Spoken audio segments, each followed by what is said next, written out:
再次重启人类传承计划，那有没有一种可能？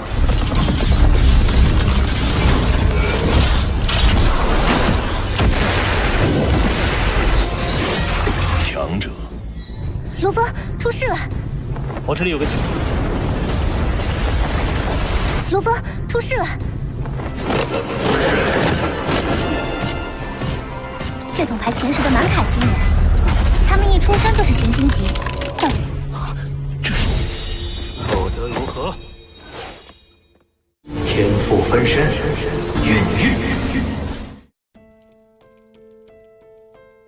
Patrick 287, Attack Casper 2867, User Bio 3 kA C8, Restu Agung Utama, Raihan Cuaks, Abisabri 8995, Dini Raihani 5492, Muhammad Silaturahmi, Yusriye Doli 9219, Abid Fauzan, Dedi Firmansyah, serta semua penggemar alur cerita Donghua yang selalu stay tapi tidak berkomentar. Bang Panjul doakan agar kita semua selalu diberikan kesehatan, dan dicukupkan rezeki serta dimudahkan segala urusannya.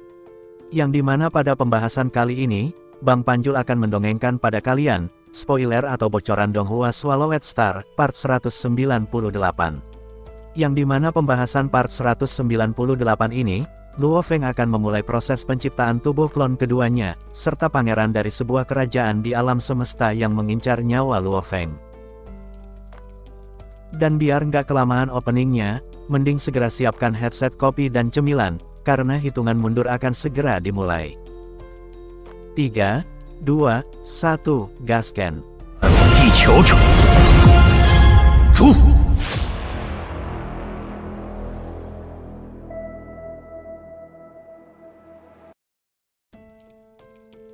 Pada akhir pembahasan spoiler part 197 sudah diceritakan, Luo Feng yang telah memulai proses penciptaan klon tubuh keduanya, menggunakan sepotong kulit dari klan Mosa.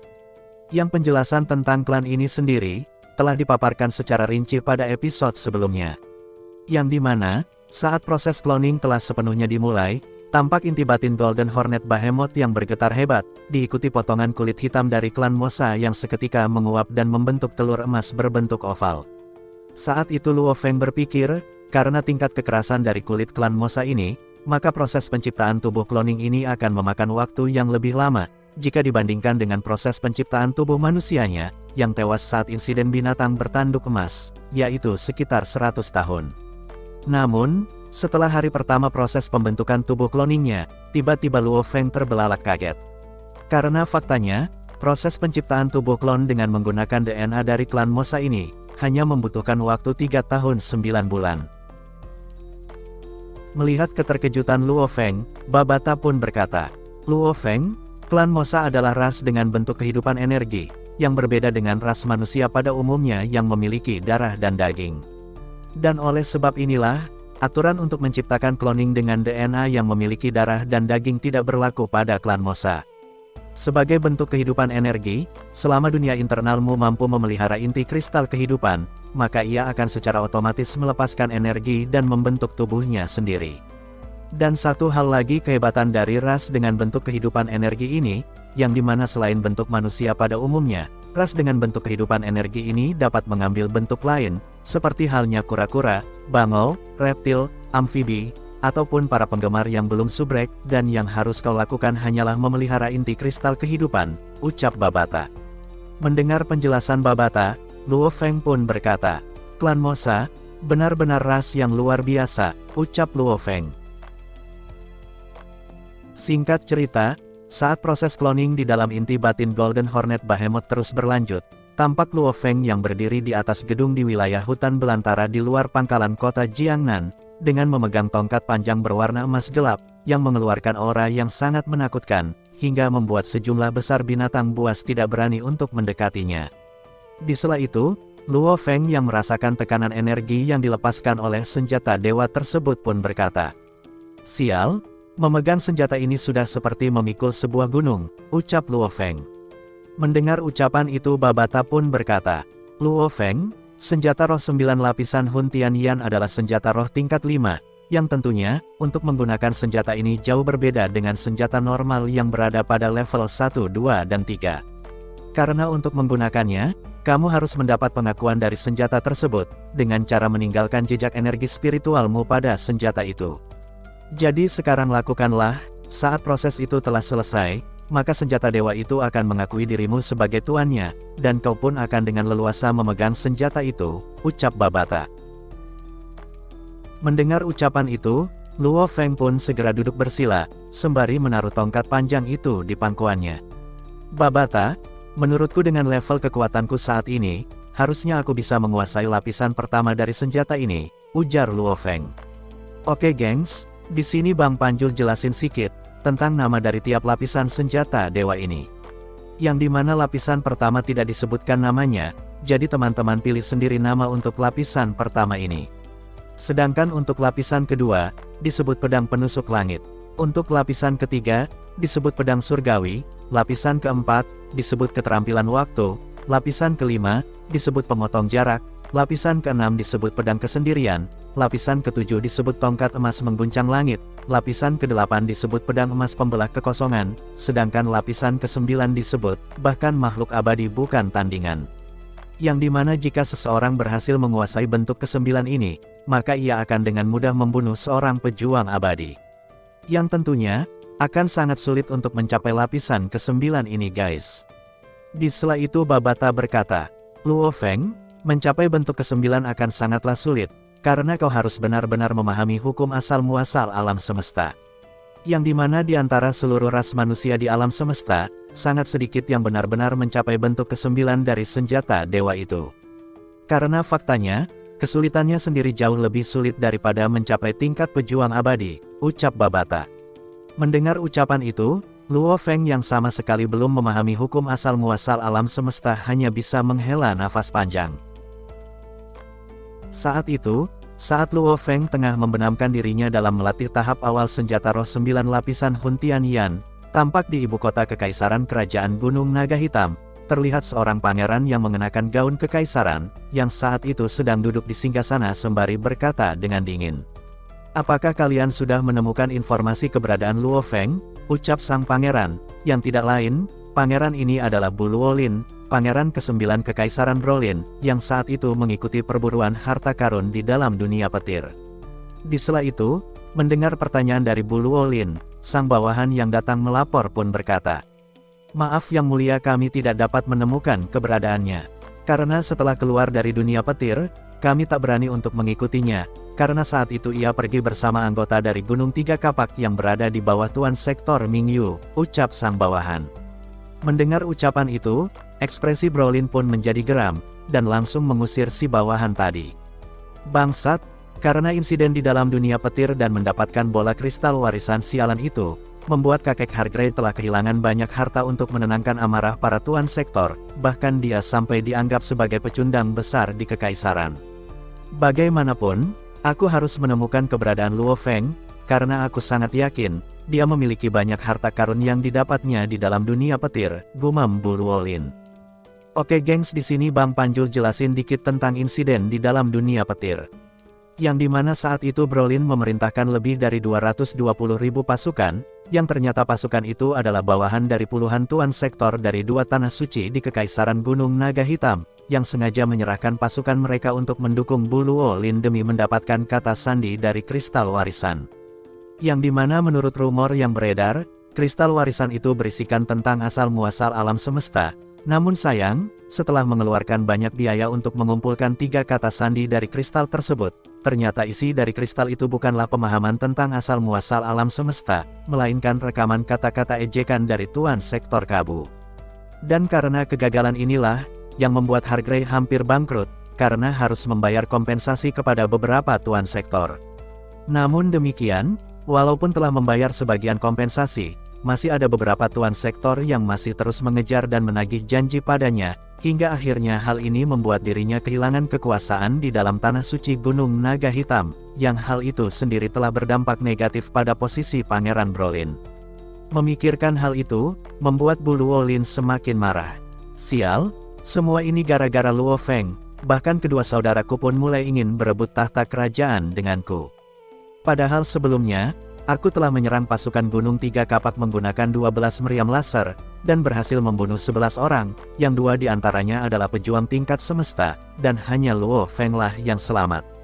Dan ini sudah sangat jelas, dia pasti memiliki harta yang dapat melindunginya.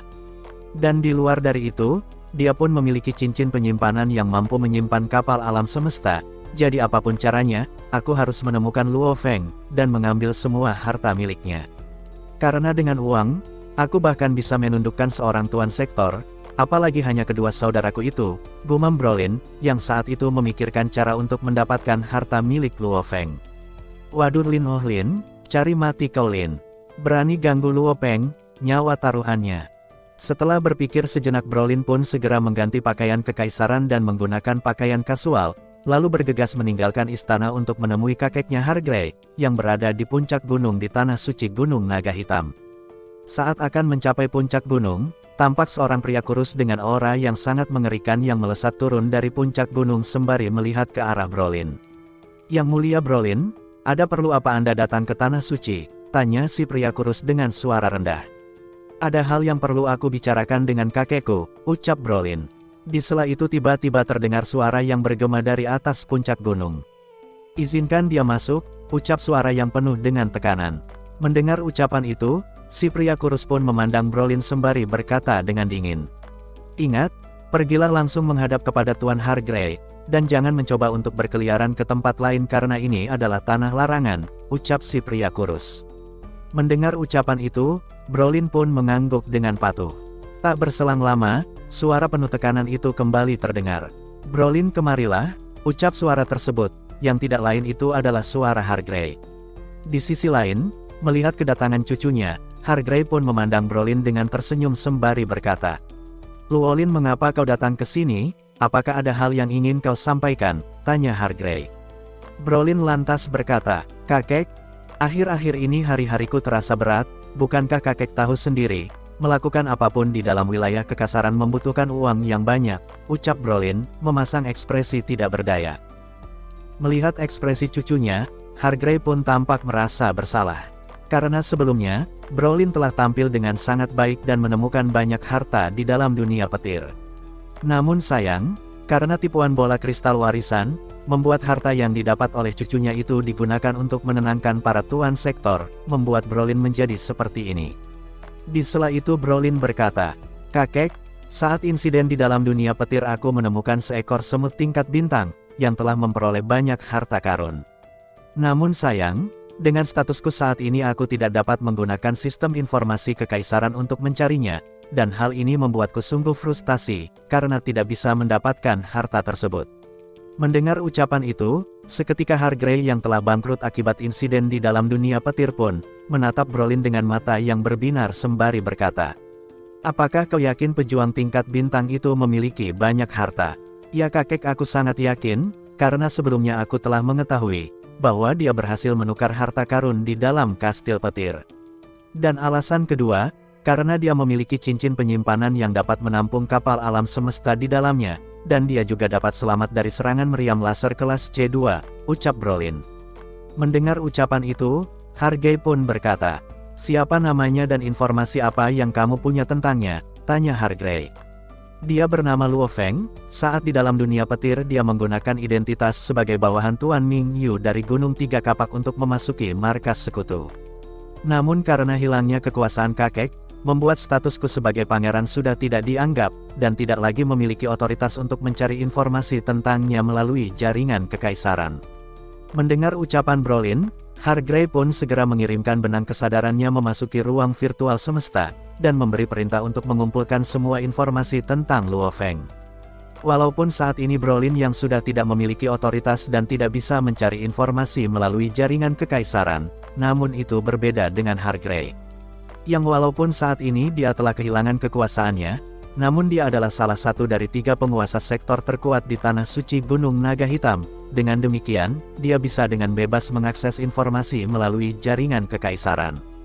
Bahkan, sebagai salah satu penguasa sektor terkuat di tanah suci Gunung Naga Hitam, Hargrey pun bisa mengakses semua informasi rahasia di dalam wilayah tersebut. Dan selang beberapa menit, tampak Hargrey yang mengerutkan alisnya. Melihat ekspresi kakeknya, Brolin pun berkata, "Kakek, apakah kakek telah menemukan sesuatu?" "Ya, aku sudah memeriksanya dan memang benar adanya, bahwa Luo Feng adalah bawahan Mingyu. Yang dimana setelah insiden di dalam dunia petir, Mingyu telah memberikan 100 planet kehidupan padanya. Selain itu, menurut informasi, Mingyu pun telah memperoleh sebuah senjata energi genetik level 5 berupa pedang pemotong udara, yang kemudian diberikan kepada Jenderal Gunung Tiga Kapak. Dan kemungkinan, senjata genetik level 5 itu adalah harta yang diperoleh oleh Luo Feng di dalam kastil petir. Dan bukan itu saja, ternyata Luo Feng pun memiliki satu planet yang disebut Bumi. Yang dimana untuk menuju Bumi sangatlah merepotkan, karena untuk melakukan perjalanan ke sana, kita harus melewati lubang cacing dan dibutuhkan hampir 3 tahun. Dan menurut informasi, sebelumnya salah satu keluarga besar di Tanah Suci Gunung Naga Hitam yaitu keluarga Peter Lee, telah mengirimkan tim kecil untuk mendatangi Bumi. Namun saat akan memasuki atmosfer Bumi, mereka dicegat oleh seorang pejuang tingkat semesta level 9 yang mengatakan, bahwa Bumi adalah bagian dari wilayah Gunung Tiga Kapak, ungkap Hargrey. Mendengar ucapan itu seketika Brolin tercengang sembari berkata, "Kakek," ucap Brolin, yang langsung dipotong oleh Hargrey. "Sudahlah, masalah ini sangat merepotkan, karena pertama-tama kita tidak tahu apakah dia ada di Bumi, kedua, menuju Bumi akan memakan terlalu banyak waktu, dan ketiga, di sana ada pejuang tingkat semesta level 9, yang jika kita ingin mengutus seseorang, maka orang itu haruslah berada di tingkat tuan domain. Sedangkan aku, di bawah pimpinanku aku hanya memiliki 3 tuan domain, dan yang keempat, pisau pemotong udara yang merupakan senjata genetik level 5, telah diberikan kepada jenderal dari Gunung Tiga Kapak.